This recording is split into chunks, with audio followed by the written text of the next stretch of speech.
अऊज़ुबिल्लाहिमिनश्शैतानिर्रजीम बिस्मिल्लाहिर्रहमानिर्रहीम अस्सलाम वालेकुम वरहमतुल्लाहि वबरकातुहू। उम्मीद ده چې تاسو ټول بخیر ان شاء الله. نن به موږ د جی او یوټیوب چینل د سایډ نه امازون فری ټریننګ کورس آغاز کوو. نو ملګرو په سٹارټ کې به زه تاسو ته دا وایم چې دا کورس بنیادی طور د دوه قسمه خلکو لپاره دی. یو قسم هغه چې هغه په امازون باندې انویسټمنټ وکړي او خپل بزنس سٹارټ کړي. دویم هغه چې هغه از ورچوال اسسټنټ خپل سرویسز اپر کول شروع کړي. مطلب دا دی که چا سره روپۍ نو هغه د انویسټمنټ وکړي په امازون کې او خپل دکان چې دی دا د کولاو کې. ټیک شو. که دویم هغه خلک چې چا سره روپۍ نه نو هغه هیز ورچوال اسسټنټ خپل سرویسز اپر کولی شي. نو دا کورس په ان شاء الله موږ په دوه حصو کې مکمل کوو. اولنۍ حصه به دا چې پای کې موږ تیوري وایو، په دویم حصه کې به موږ پریکټیکلز کوو. نو ان شاء الله د دې کورس کمپلیټ کېدو نه بعد به تاسو د دې قابل جوړ شئ چې تاسو به په امازون باندې یا خپل بزنس سٹارټ کړئ او یا به هیز ورچوال اسسټنټ خپل سرویسز افر کړي. نو ملګرو په امازون باندې ټول اول کار دی چې موږ ځان په امازون باندې یو دکان جوړ کړو. نو دې دکان څنګه نو ټول اول به دې لپاره سیلر اکاونټ جوړول یې. نو واست سیلر اکاونټ اقسام څه دي، د سیلر اکاونټ خصوصیات څه دي او د سیلر اکاونټ لپاره به کم ډاکومېنټس ریکوایرډ دي. نو ملګرو امازون بنیادی طور موږ ته دوه قسم سیلینګ پلانز راکړي. نمبر 1 زموږ سره راځي انډیویډوال سیلینګ پلان، بل دی پروفیشنل سیلینګ پلان. نو که موږ وګورو نو دا زموږ سره بیا په دې په انډر کې درې قسم سیلینګ پلانز راځي. انډیویډوال سیلینګ پلان په دې کې زموږ سره راځي انډیویډوال اکاونټ، بیا د پروفیشنل سیلینګ پلان دوه قسمونه دي. نمبر 1 زموږ سره راځي پروفیشنل بزنس اکاونټ او دویم زموږ سره دی پروفیشنل انډیویډوال اکاونټ. نو ملګرو د دې نه بعد به موږ ګورو د سیلر اکاونټ خصوصیات. نو که ټول ناول موږ وګورو نو انډیویډوال اکاونټ یعنی موږ چې کوم سیلینګ پلانز وي په هغې کې اولنی نمبر چې کوم زموږ سره دی انډیویډوال اکاونټ. نو هغه زموږ سره که اولنی نمبر موږ وګورو نو په هر یو سیل باندې چې موږ کوم ټیکس ادا کوو هغه به یي $0.99. ټیک شو. د دې نه بعد چې دویم نمبر کم زموږ سره راځي نو هغه زموږ سره دا دی چې په میاشت کې به موږ د 40 اشیا نه سیوا نشو سیل کولی. دریم نمبر زموږ سره چې کم دی مینول لیسټینګ به پکې موږ ته راځي. مینول لیسټینګ مطلب سره لکه موږ ته چې په امازون باندې کم پروډکټ اپلوډ کوو نو هغه چې موږ ته کم مینول لیسټینګ دی د هغې مطلب کم ټولز دي هغه موږ ته ډېر زیات محدود دي. نو که دا موږ د فورت نمبر ته وګورو نو انوینټري منیجمنټ چې دا به زموږ سره ډېر محدود دي. مطلب انوینټري ټولز یا انوینټري فیچرز چې دي دا به کې موږ ټول چې دي دا نشو اکسس کولی. ففت نمبر زموږ سره دی ګیټډ کیټیګریز. نو په دې ګیټډ کیټیګریز چې موږ به پروډکټ نشو سیل کولی.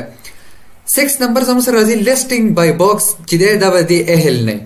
مطلب بای باکس زموږ سره څه ته وایي نو په دې سکرین باندې تاسو ته ښکاري دی ته وایي بای باکس او د امازون میکسیمم سیلز چې دي هغه په دې بای باکس باندې کېږي. نو ملګرو که تاسو انډیویډوال اکاونټ یوز کوئ نو بیا به بای باکس چې دا ستاسو لپاره اهل نه. د دې نه پس به موږ اوس راځو خپل بل ټاپک ته چې هغه زموږ سره دی پروفیشنل انډیویډوال اکاونټ.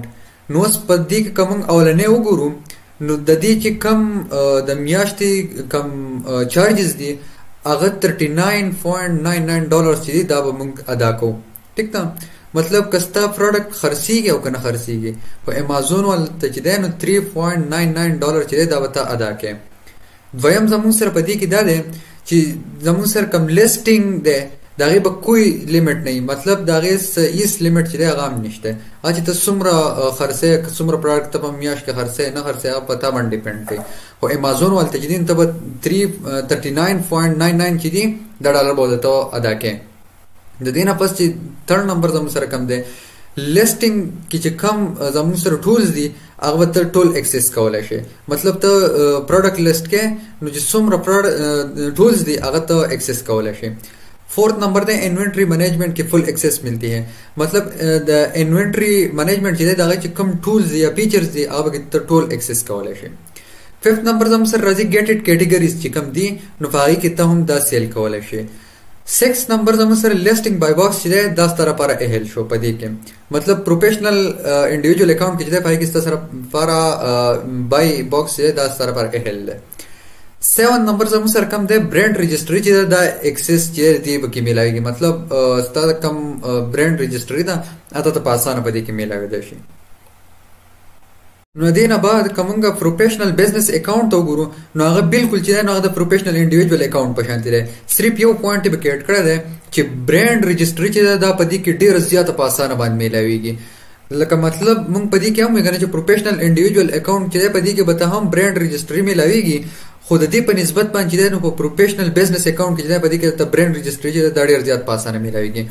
نیکسټ مونږ راځو خپل بل ټاپک ته چې هغه زموږ سره دی چې د سیلر اکاؤنٹ لپاره کوم ریکوایرمنټس چې هغه زموږ سره سسي پای کې زموږ سره اولنې نمبر دی ایمیل آی ډي، دویم نمبر زموږ سره دی فون نمبر، دریم نمبر زموږ سره راځي نېشنل آی ډي کارت مطلب موږ ته کوم شناختی کارت وایو، فورث نمبر زموږ سره راځي چارج میتھډ مطلب ستانه امازون والا چارجز اخلي نو بستانه په څه طریقه اخلي یا به د کریډټ کارت په ذریعہ اخلي یا به د ډیبټ کارت په ذریعہ باندې اخلي.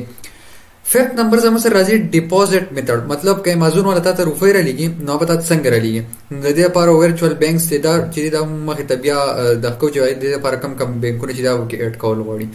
د شان دا 6 نمبر چې دا ټیکس انفارمیشن دی نو د دې لپاره خلک ډیر زیات پریشان کیږي چې دا بسې نو نور تاسو د دې لپاره چې دی ته به خپل آی ډي چې دا به هم اډ کولای شي. نو د دې نه بعد زموږ سره نیکسټ دی چې زموږ سره د پروفیشنل انډیویډوال اکاؤنٹ دی دغه لپاره څه ریکوایرمنټس دي نو هغه چې دا بالکل سیم دي زموږ سره ایمیل آی ډي بیا فون نمبر نېشنل آی ډي کارت چارج میتھډ ډیپوزټ میتھډ ټیکس انفارمیشن دا بالکل سیم دي. د دې نه بعد چې بل کوم زموږ سره سره دی هغه پروفیشنل بزنس اکاؤنٹ دی نو په دې کې چې کوم زموږ سره راغلی دی نو 7 نمبر پوینټ نو هغه بزنس ډاکومنټس دي نو هغه صحیح اولنې نمبر ایمیل آی ډي فون نمبر نېشنل آی ډي کارت بیا و چارج میتھډ په دې کې اډ کړي دلته ډیپوزټ میتھډ دی بیا ټیکس انفارمیشن چې دی نو په دې کې بیا چې دی نو آی ډي کارت نمبر چې دا وکړي نه اډ کوي په دې کې چې بیا د بزنس کمپنی کم ان ټي ان نمبر هغه ستاسو کمپنی په نوم باندې ایشو شي هغه نمبر چې هغه وکړي اډ کیږي. 7 نمبر زموږ سره د بزنس ډاکومنټس ستاسو د بزنس څومره ډاکومنټس دي هغه وکړي اډ کیږي یا پرایویټ کمپنی دستا نو هغه چې کوم ډاکومنټس یا سرټیفیکیشن دي هغه ته امازون والته چې ده دا به ته جمع کړي بیا امازون وال چې دي کله ستاسو سیلر اکاؤنٹ جوړ شي نو هغه ته ستانه د پاسپورت نمبر یا د بجلی بل نمبر چې کوم ده اذر نه هم غوښته شي. نو دا ټول پروسس به مونږ څنګه کوو تاسو هم دا سوچ کوئ چې د سیلر اکاؤنٹ چې دی به جوړیږي څنګه نو دا به ان شاء الله مونږ پریکټیکل کلاسونو کې کوو روان چې کم لیکچرز دي زمونږ نو دا ټول به پای کې مونږ بیا وایو چې دا ډاکومنټس دا کې اډ کوو څنګه او بیا سیلر اکاؤنٹ چې دی به جوړیږي څنګه دا ټول چې دا سټیپ بای سټیپ په دا مونږ کوو. نن مونږ چې دا کم لیکچر وي دا مونږ تیوري وي نو ان شاء الله کم نیکسټ لیکچر سری هغه مونږ پریکټیکل بیا کوو دا ټول به پای کې بیا مونږ وایو. اوس که چا هم څه قسم کوېسچن نو هغه لاندې کمنټس کې زمانه وکړئ او که زما سره څوک پرسنل چیټ کول غواړي نو فیسبوک ته لاړ شئ هلته کې سرچ کړئ ګولډ آنلاین یونیورسټي او د هغې پیج نه چې دی تاسو ماته SMS کولی شئ.